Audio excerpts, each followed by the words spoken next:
বাঙালি খানায় সবাইকে স্বাগত জানাই।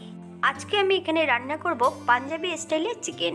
তবে আপনারা তো অনেকভাবে চিকেন রান্না করে খেয়েছেন, আমার মতন করে সহজ পদ্ধতিতে আপনিও শিখে নিতে পারবেন ছোট ছোট টিপস সহ। এতটাই সুস্বাদু খেতে হয়েছিল যে আপনি একবার রান্না করলে বারবার রান্না করবেন। চিকেন রান্না করব কিন্তু আজকে জল ছাড়া। তবে আজকে আমি এখানে কম তেল মশলায় কিভাবে পাঞ্জাবি স্টাইলে রান্না করলাম চিকেন কষা, চলুন সেটা একবার দেখে নেওয়া যাক ভিডিওর মাধ্যমে। বাঙালি রান্না ঘরোয়া উপকরণ দিয়ে। আপনাদের যদি রান্নাগুলো পছন্দ হয় তাহলে চ্যানেলটি সাবস্ক্রাইব করে দিয়ে পাশে থাকবেন, পাশে থাকা বেলটি বাজিয়ে দেবেন, নইলে নিত্য নতুন রান্নার নোটিফিকেশন পাবেন না। মাংস রান্নার জন্য প্রথমে আমি বেশ কিছুটা শুকনো খোলায় মশলা ভেজে নেব।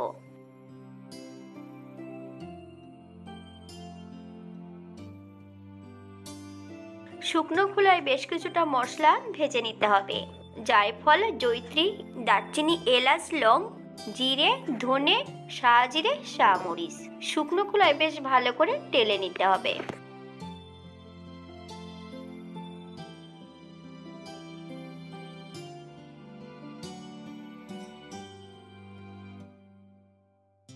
পাঁচশো মাংসর মশলা এখানে আমি তৈরি করে নেব। সব কিন্তু মশলা 1 চামচ করেই রেখেছি, আপনারা একবার স্ক্রিন থেকে ফলো করবেন।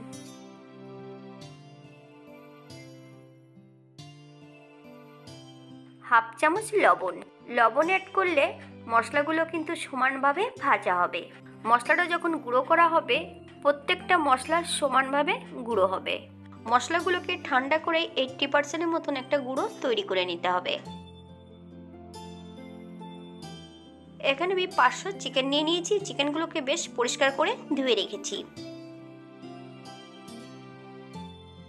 যে পাত্রে মাংসটা রান্না করব সেই পাত্রে কিন্তু আমি মাংসগুলো অ্যাড করব। এই পর্যায়ে কিন্তু গ্যাসের ফ্লেমটা অফ করা আছে।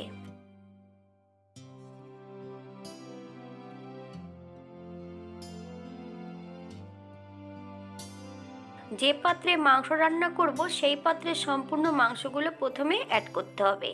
মিডিয়াম সাইজের 4টে দেশি পেঁয়াজ আমি সরু সরু করে কেটে নিয়েছি। একটা টমেটোর 4 ভাগের 1 ভাগ, 2 চামচ জল ঝরানো টক দই, আদা, জিরে, ধনে, শুকনো লঙ্কা একসঙ্গে বেটে রেখেছি। সম্পূর্ণ বাটা মশলাটা অ্যাড করব। 1 চামচ লবণ, আপনার স্বাদ অনুসারে লবণটা অ্যাড করবেন। 1 চামচ হলুদ গুঁড়ো।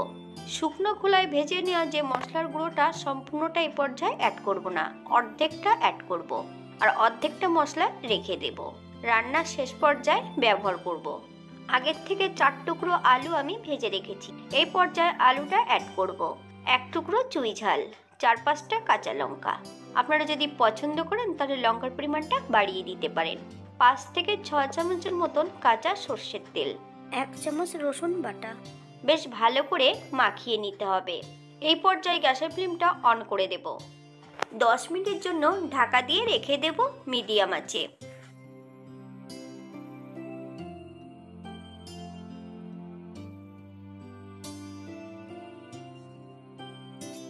দশ মিনিট পর এই পর্যায়ে একবার নেড়ে চেড়ে নিতে হবে যাতে কড়াইয়ের নিচটাতে লেগে না যায়।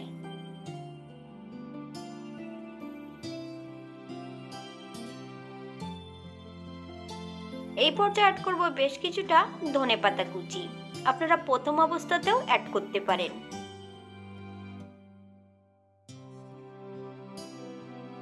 বেশ ভালো করে নেড়েছে 20 থেকে 25 মিনিটের জন্য ঢাকা দিয়ে রেখে দেব লো ফ্লেমে। তবে ঢাকা দিয়ে রাখলে শুধু হবে না, মাঝে মাঝে ঢাকা খুলে কিন্তু একটু নেড়ে চেড়ে দিতে হবে, নইলে কড়ার নিচটাতে লেগে যেতে পারে।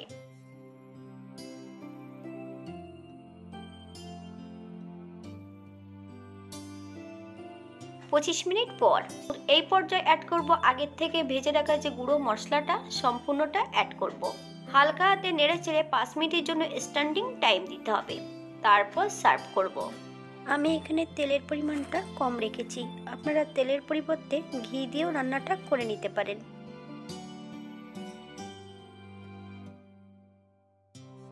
এটা দেখতে যেমন ভারী সুন্দর হয়েছে, এটা রুটি, পরোটা, লাচ্ছা পরোটা সবকিছুর সঙ্গে অসম্ভব ভালো লাগবে। আপনারা বাড়িতে একবার একই পদ্ধতিতে বানিয়ে নেবেন। আজকের ভিডিওটি এই পর্যন্ত। সবাই সুস্থ থাকবেন, ভালো থাকবেন। অন্যদিন নতুন রেসিপি নিয়ে আপনাদের সামনে আবার আমি হাজির হব। নতুন ও পুরনো সকল বন্ধুদের অসংখ্য ধন্যবাদ ভিডিওটি দেখার জন্য। হাতে যদি সময় থাকে তাহলে একটা লাইক, কমেন্ট, শেয়ার করবেন।